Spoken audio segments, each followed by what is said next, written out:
লক্ষ্মীপুরের রায়পুরে আব্দুল্লাহ ইবনে আব্বাস রাদিয়াল্লাহু তাআলা আনহু মসজিদ ও মাদ্রাসা কমপ্লেক্সের দ্বিতীয় বার্ষিক ইফতার মাহফিল অনুষ্ঠিত হয়েছে।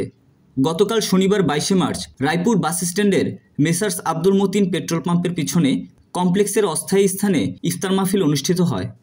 আব্দুল্লাহ ইবনে আব্বাস রাদিয়াল্লাহু তাআলা আনহু কমপ্লেক্সের রায়পুর শাখার সাধারণ সম্পাদক বিশিষ্ট ব্যবসায়ী মাহবুবুর রহমান সুমনের সার্বিক তত্ত্বাবধানে উক্ত ইফতার অনুষ্ঠানে উপস্থিত ছিলেন বিশিষ্ট আলেমে দ্বীন বাইপাইল আশুলিয়া আব্দুল্লাহিল কাফি আল কুরাইশি মডেল মাদ্রাসার প্রিন্সিপাল শায়খ ইয়াকুব বিন আব্দুস সালাম আল মাদানী, রায়পুরের বিশিষ্ট ব্যবসায়ী এবিএম জিলানী ও আলী আহমদ সহ অনেকে।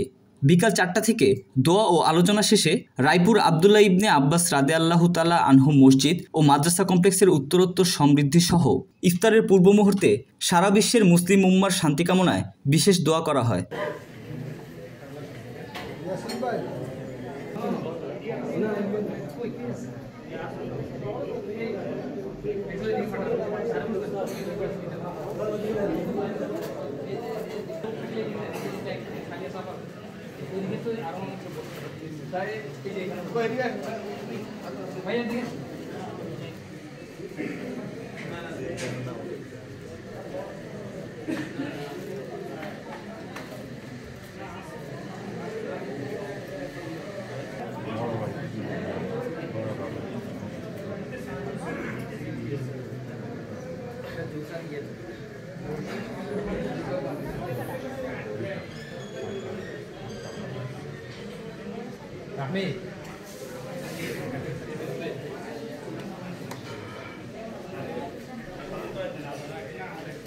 ভাই এখানে যদি আরেকটা তোর বসা আমাদের বসা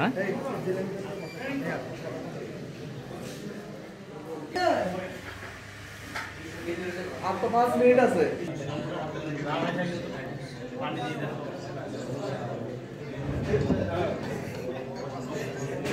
এই যে বাই প্লেট আছে আপনারা সবাই আব্দুল্লাহ ইবনে আব্বাস রাদিয়াল্লাহু মসজিদ এবং অনেক লোক আছে, বিদেশে আছে, ঢাকাতে আছে। আপনারা যদি দয়া করে ওদের কাছ থেকে কিছু সাহায্য নিয়ে দেন, মসজিদকে দান করেন, তাহলে আমরা তার তড়িৎ গতিতে সুন্দর একটি কমপ্লেক্স উপহার দিতে পারবো।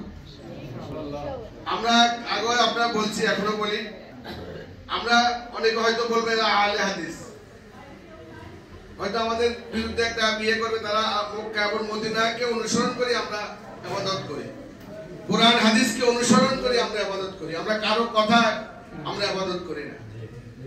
যত বড় পীর হোক, আউলিয়া হোক, আমরা কিন্তু না, আমাদের হলো কোরআন এবং সহিহ আল্লাহর কোরআন এবং রাসূলের সহিহ হাদিস, যেটা পাবো ওটার উপরে আমরা আমল করব। কারণ আপনারা জানেন আমাদের হযরত মুহাম্মদ সাল্লাল্লাহু আলাইহি ওয়াসাল্লাম বলে গেছেন, যে কথা বলে গেছেন, আমাকে ইবাদত উনার যা বলছেন, যা করছেন ওটার উপরে আমার ইবাদত করতে হবে, এর বাইরে আমার